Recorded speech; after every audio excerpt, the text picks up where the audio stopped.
ఈరోజు నేను ఈ చెల్లిని అమ్మ ఒకసారి రారా, ఆ చెల్లిని నీకు పరిచయం చేద్దాం అనుకుంటున్నాను. ఒకానొక రోజు ఆ అమ్మాయి ఎలాంటి పరిస్థితిలో ఇక్కడికి వచ్చిందంటే, అనే నా కుటుంబం రోజులు ఎట్లా గడుస్తాయి, రోజులు ఎట్లా వెళ్తాయి, దినములు ఎలా గడుస్తాయి అనే పరిస్థితిలో ఇక్కడికి వచ్చింది. భర్త పాపము బాగా చదువుకున్నాడు, ఉద్యోగం చేయగలడు, అన్నీ ఉన్నాయి. కానీ ఆ భర్తకి కావాల్సినవన్నీ కూడా ఉద్యోగం, ఒక గవర్నమెంట్ ఉద్యోగం రాలా. అమ్మ వచ్చిందారా? ఎలా ఉండే ఇంట్లో ఆర్థిక పరిస్థితి?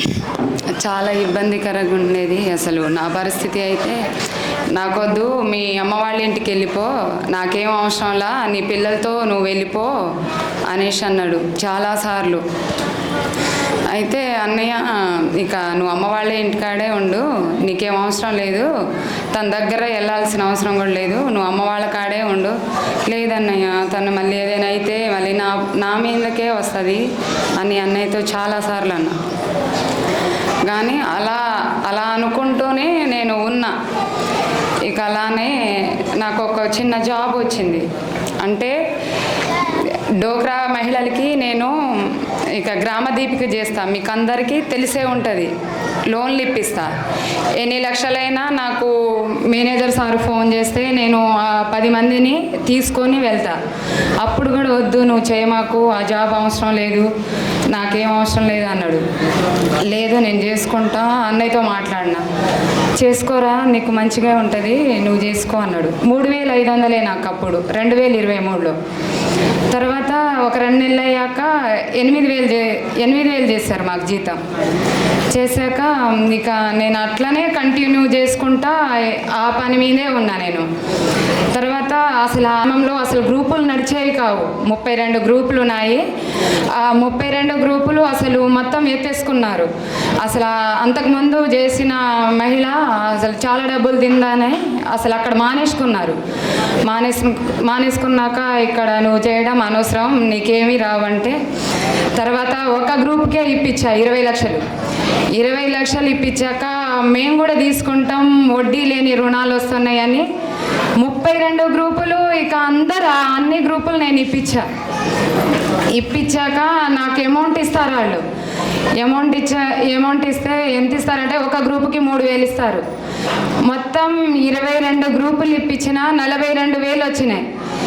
42,000 వస్తే ఇక నువ్వు ఆ పని చేసుకో అనేసి మా ఆయన ఒప్పుకున్నారు.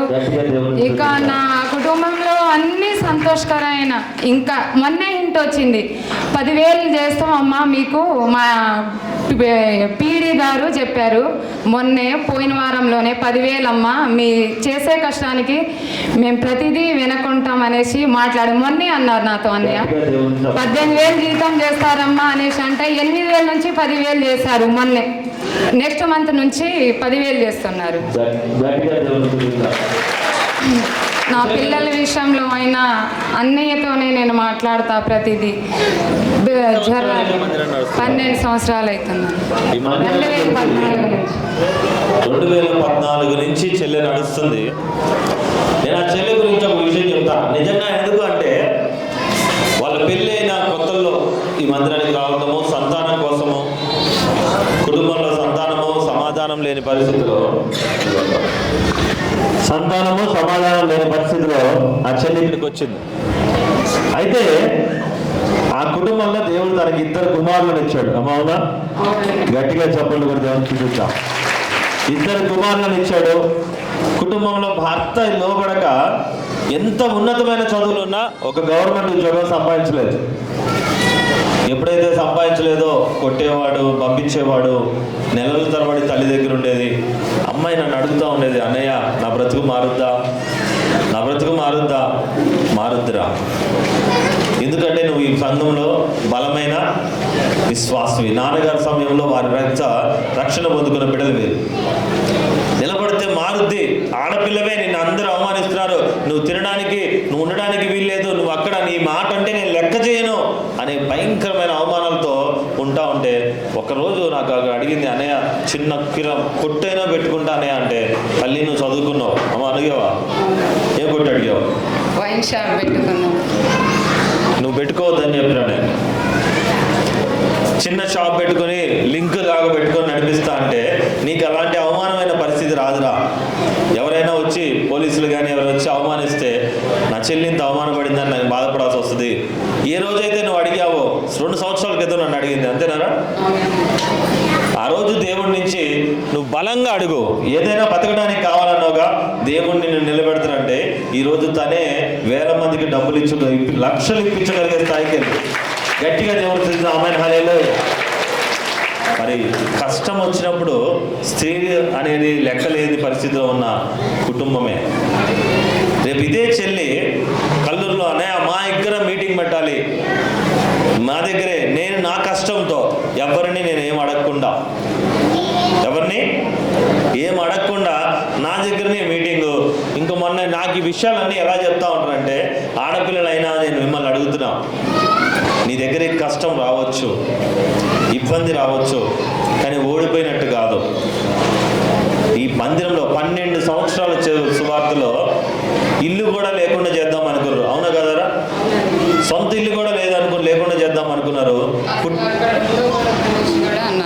అక్కడ అసలు నువ్వు ఉండాల్సిన అవసరం కూడా లేదు, అక్కడ నీకే అర్హత లేదు, నువ్వు వెళ్ళిపోవాల్సిందే అని కూడా మా తోటి కోడలు వాళ్ళ అన్నయ్య వాళ్ళందరూ అన్నారు. అంత ఘనంగా నేను అవమానంతో అసలు నేను బాగా ఏడ్చా. అసలు దేవుడి దగ్గర, దేవా ఇన్ని సంవత్సరాల నుంచి చేస్తున్నా నాకు ఏ విలువ లేకుండా పోతుందంటే, అందరికీ తెలిసేటట్టు నా దేవుడు నన్ను ఆ గ్రామంలో నిలబెట్టిండు. ప్రతి ఒక్క చిన్న విషయమైన ప్రత్యూష ఈ పని, అమ్మ ఆ పని, కిరాణా షాప్ మీద నువ్వు లోన్లు ఇప్పిస్తావా, బట్టల షాపుల మీద లోన్లు ఇప్పిస్తావా, అనేక మంది అనేక విధంగా నాతో మాట్లాడుతున్నారు. గట్టిగా దేవుని స్తుతిద్దాం. ఎందుకంటే ప్రార్థన ఎలాంటి బలమైన ప్రార్థన ఉంది, మన దగ్గర మాత్రమే ఉంది ప్రార్థన. ఏ సమస్యనైనా ఎలా గెలవచ్చు అనే విషయము, ఎంత పెద్ద కష్టమైనా, అనారోగ్యము, రోగం, మీ చేతిలో లేని రోగమైనా, మీ చేతిలో లేని, మీకు తెలుసలేదో తన పిల్లల్ని 6 సార్లు అపవాది చావు దాకా తీసుకుపోయిందిరా. అంబులెన్స్లలో కల్లూరు నుంచి మోసుకొచ్చింది కాదు అదలే.